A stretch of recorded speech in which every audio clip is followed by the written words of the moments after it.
नमस्कार, झारखंड समाचार में आप सबका स्वागत है। आइए जानते हैं सुबह से लेकर शाम तक की तमाम बड़ी खबरों को। इससे पहले चैनल को सब्सक्राइब नहीं किया है तो प्लीज चैनल को सब्सक्राइब कर बेल आइकन को प्रेस कर दीजिए ताकि खबरों का अपडेट आपको मिलता रहे।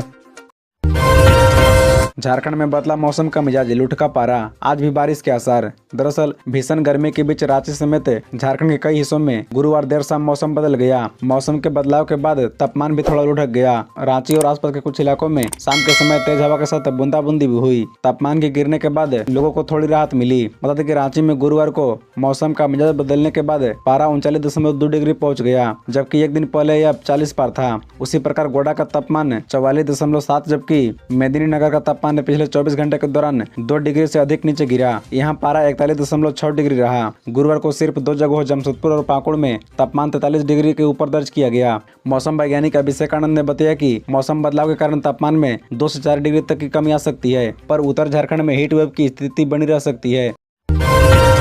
सेल कंपनियों के जरिए काली कमाई छिपाता था वीरेंद्र राम, आज दाखिल होगी चार्जशीट। दरअसल आपको बता दें कि झारखंड के ग्रामीण कार्य विकास के निलंबित मुख्य अभियंता सरकारी ठेकों में उगाही के पैसे की मनी लॉन्ड्रिंग के लिए सेल कंपनियों के इस्तेमाल के साक्ष्य मिले हैं। ईडी ने जांच में पाया है कि वीरेंद्र राम ने पिता गोंदाराम के नाम छतरपुर में 2 बीघा से अधिक जमीन की खरीद के लिए करोड़ों रुपए कैश तो दिए ही, साथ ही बैंकिंग चैनल के जरिए भुगतान के लिए सेल कंपनियों का सहारा लिया। सीए ने अलग अलग कंपनियों से जमा कराई राशि दिसंबर 2022 से जनवरी 2023 के बीच गोंदाराम के खाते में कुल 4.43 करोड़ रुपए राकेश कुमार कडिया, मनीष और नेहा श्रेष्ठ ने जमा कराए थे। सीएम मुकेश मित्तल के तीनों सहयोगियों के खाते में इसके लिए 3.39 करोड़ 3 सेल कंपनियों श्री खाटू श्याम ट्रेडर्स, अनिल कुमार गोविंद राम ट्रेडर्स और ओम ट्रेडर्स के खाते से आए थे, जबकि 13 लाख किसी रामचंद्र नाम के व्यक्ति ने दिए थे। जिन 3 सेल कंपनियों के जरिए मुकेश मित्तल के सहयोगियों के खाते में पैसा आया वह सचिन गुप्ता के नाम पर रजिस्टर है। सेल कंपनियों का गठन भी 2022 में किया गया था। कंपनियों को खोलने के लिए जिन कागजातों का इस्तेमाल किया गया था वो भी फर्जी निकले हैं।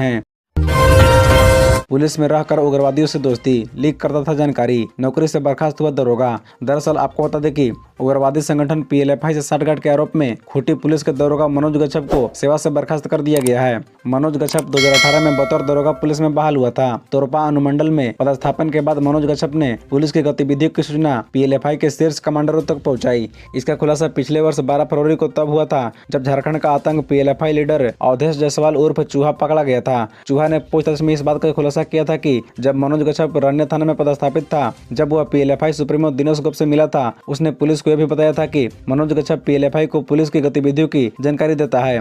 लेकिन कुछ दिनों बाद मनोज गच्छप का तबादला अड़की थाने में हो गया था। गिरफ्तार उग्रवादी के खुलासे के बाद से मनोज निलंबित था। हालांकि एसपी अमन ने उसे बर्खास्त करने की अनुशंसा डीआईजी रांची को भेजी थी। इसके बाद डीआईजी अनूप बिरथरे ने कार्रवाई करते हुए मनोज गच्छप को सेवा से बर्खास्त कर दिया। जांचोपरांत पुलिस ने बताया कि मनोज गच्छप का पीएलएफआई से गहरा संबंध है और वह पुलिस के प्रत्येक गतिविधि की जानकारी पीएलएफआई के शीर्ष कमांडरों तक पहुंचाता है। सीएम हेमंत के निर्देश पर बिजली संकट से मिली निजात, जेबीबीएनएल ने खरीदी 400 मेगावाट अतिरिक्त बिजली। दरअसल आपको बता दें कि झारखंड में राजधानी रांची सहित सभी जिलों में बिजली की आंख मिचौनी से राहत मिलने की उम्मीद है। मुख्यमंत्री हेमंत सोरेन के निर्देश पर असर दिखने लगा है। झारखंड बिजली वितरण निगम लिमिटेड की रिपोर्ट के मुताबिक राज्य में लगातार दूसरे दिन गुरुवार को भी फुल लोड बिजली की आपूर्ति की गई। राहत की बात यह है कि इंडियन एनर्जी एक्सचेंज से अगले 10 दिनों में प्रतिदिन 400 मेगावाट अतिरिक्त बिजली की अग्रिम खरीद सुनिश्चित कर ली है। मांग और आपूर्ति में लगभग उतने दिन का ही अंतर बना हुआ है। जेबीबीएनएल के इस प्रबंध से लोड शेडिंग शून्य हो गया है। दूसरी ओर स्थानीय स्तर पर ब्रेकडाउन को दुरुस्त कर जल्द आपूर्ति बहाल करने का प्रयास में जेबीबीएनएल की टीम को मुस्तैद कर दिया गया है। बता दें कि राज्य में बिजली की मांग 2600 से 2800 मेगावाट बनी हुई है। 2 दिन पहले तक मांग और आपूर्ति में 400 का अंतर बना हुआ था। जेबीबीएनएल के निदेशक मनीष कुमार के निर्देश पर एक्सचेंज से 30 अप्रैल तक के लिए प्रतिदिन के लिए 400 मेगावाट बिजली अग्रिम खरीद ली गई है। मुख्यालय के प्रबंधक ऋषि नंदन को यह निर्देश दिया गया है कि वह 30 अप्रैल से पहले राज्य में बिजली का मांग का मूल्यांकन करके रखे, ताकि मई में 10-10 दिनों के लिए अग्रिम बिजली की खरीद सुनिश्चित की जा सके। बता दें कि सीएमडी खुद बिजली व्यवस्था की निगरानी कर रहे हैं। 30 अप्रैल को खत्म होगा झारखंड के 35 निकायों का कार्यकाल, कब होंगे चुनाव। दरअसल आपको बता दें कि झारखंड में चल रही शहर की सरकार अगले 10 दिनों के बाद अस्तित्व में नहीं रहेगी। रांची नगर निगम सहित 35 नगर निकायों का कार्यकाल 30 अप्रैल को समाप्त हो जाएगा। इसके पहले 13 निकाय पिछले 2020 से ही अपना कार्यकाल पूरा कर चुके हैं। इन नगर निकायों में न तो चुनाव हुए हैं, न ही इन्हें अभी विस्तार दिया गया है। बता दें कि 15वें वित्त आयोग ने झारखंड के नगर निकायों को 3,367 करोड़ रुपए की अनुशंसा की है, लेकिन शहर की सरकार में कोई जनप्रतिनिधि नहीं होगा तो शहरों के विकास की योजनाएं कैसे बनेगी और बनी हुई योजनाएं सरजमी पर कैसे उतरेगी। बता दें कि नगर निकाय चुनाव को लेकर यह स्पष्ट हो चुका है कि जब तक पिछड़ों के आरक्षण का निर्धारण नहीं किया जाएगा तब तक चुनाव नहीं कराया जा सकेगा। सुप्रीम कोर्ट ने राज्य सरकार को आदेश दिया है कि चुनाव से पहले पिछड़ों के लिए आरक्षण का प्रावधान करे, फिर चुनाव कराएं। ट्रिपल टेस्ट कराने के लिए आयोग का गठन करना होगा, जिसकी देखरेख में ट्रिपल टेस्ट होगा। पिछड़ों के आरक्षण के निर्धारण के बाद ही निकायों के चुनाव होंगे। इसका मतलब यह है कि पूरी प्रक्रिया में कई महीने लग जाएंगे। तब तक 15वें वित्त आयोग से मिलने वाली राशि से सारी सरकार वंचित रहेगी। वैसे भी जिन 13 निकायों में पिछले 3 साल से चुनाव नहीं हुए हैं उन्हें यह राशि नहीं मिल रही है।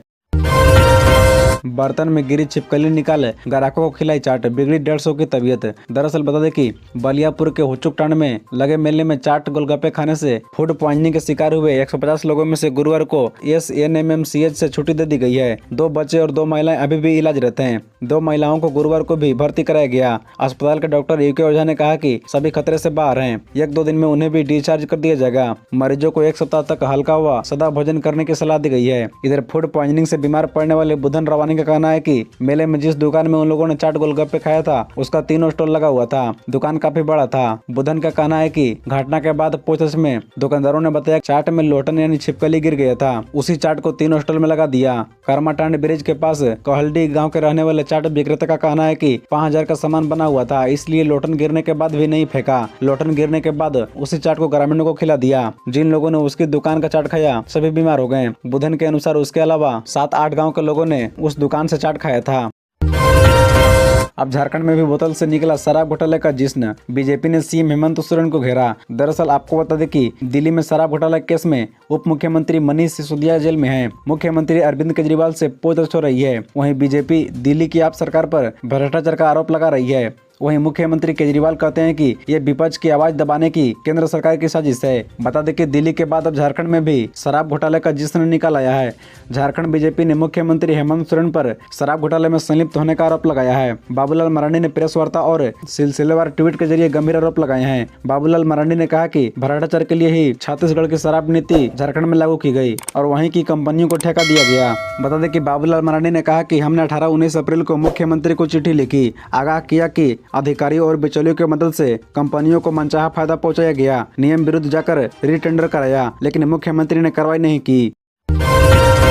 रांची के बड़े फर्नीचर दुकान में लगी आग, लाखों का नुकसान, मची अफरा तफरी। दरअसल आपको बता दें कि राजधानी रांची में बड़े फर्नीचर दुकान में आग लग गई। आग लगी घटना में लाखों के नुकसान का अनुमान व्यक्त किया जा रहा है। आग की लपेटों से दुकान में रखा सारा फर्नीचर जलकर खाक हो गया। आग लगने का कारण स्पष्ट नहीं है, लेकिन शॉर्ट सर्किट से आग लगने की आशंका व्यक्त की जा रही है। घटना रांची के कोकर इंडस्ट्रियल एरिया स्थित विकास फर्नीचर में घटी।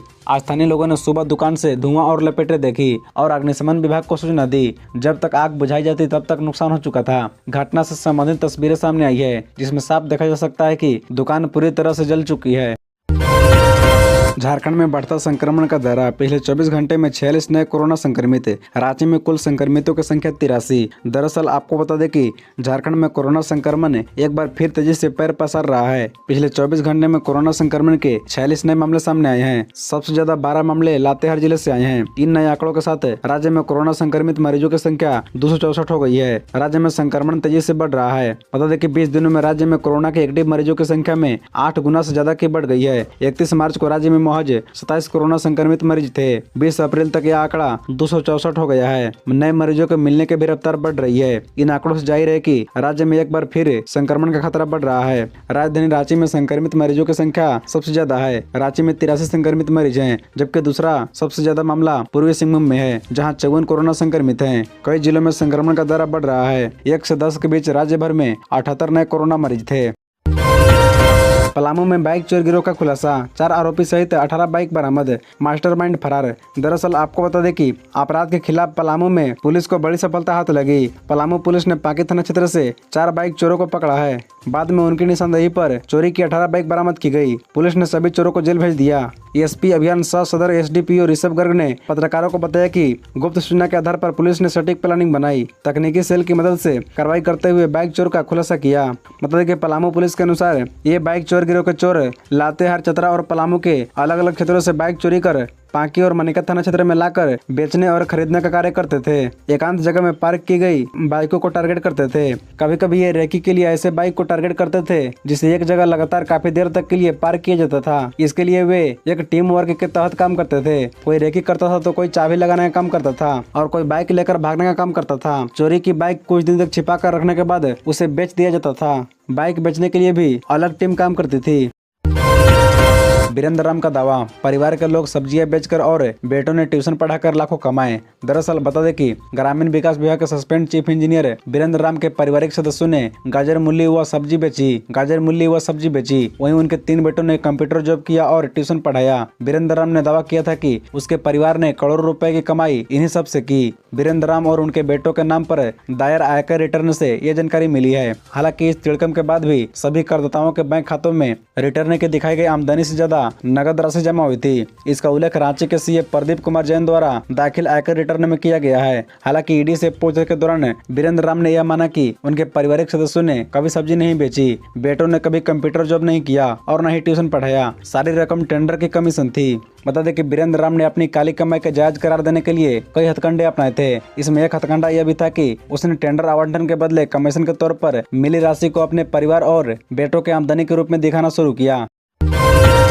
सेना की जमीन की खरीद बिक्री के आरोपी को रिम्स ने किया निलंबित। ईडी 7 लोगों को कर चुका है गिरफ्तार। बता दें कि बरियातू में सेना के कब्जे वाली जमीन की खरीद बिक्री के आरोपी रिम्स के रेडियोलॉजी विभाग के कर्मचारी अफसर अली को स्वास्थ्य विभाग के आदेश पर प्रबंधन ने निलंबित कर दिया है। उसे गिरफ्तारी के दिन 13 अप्रैल को तिथि से ही निलंबित किया गया है। इस मामले में ईडी ने 7 लोगों को गिरफ्तार किया था। प्रदीप बागची को छोड़कर सभी 6 आरोपी बरियातू में रहते हैं। बरियातू में हिल व्यू रोड नंबर 7 स्थित जगदीप चौधरी के मकान में किराएदार सीआई भानु प्रताप प्रसाद, बरियातू बस्ती निवासी अफसर अली, इम्तियाज खान, ताल्हा खान, फैज खान और मोसदाम के घर में छापेमारी की थी। ईडी की टीम 13 अप्रैल को सुबह 6 बजे से रात 8 बजे तक आरोपियों के घरों में दस्तावेज खंगालती रही थी और अंततः इन सभी को गिरफ्तार कर लिया था। फिलहाल ईडी इन आरोपियों को रिमांड पर लेकर पूछताछ कर रही है। रिमांड अवधि 24 अप्रैल को समाप्त होगी। साथ ही आपको बता दें कि रांची के पूर्व उपायुक्त छवि रंजन से 21 अप्रैल को पूछताछ का समय तय था, लेकिन उन्होंने ईडी से 2 सप्ताह की मोहलत मांगी है।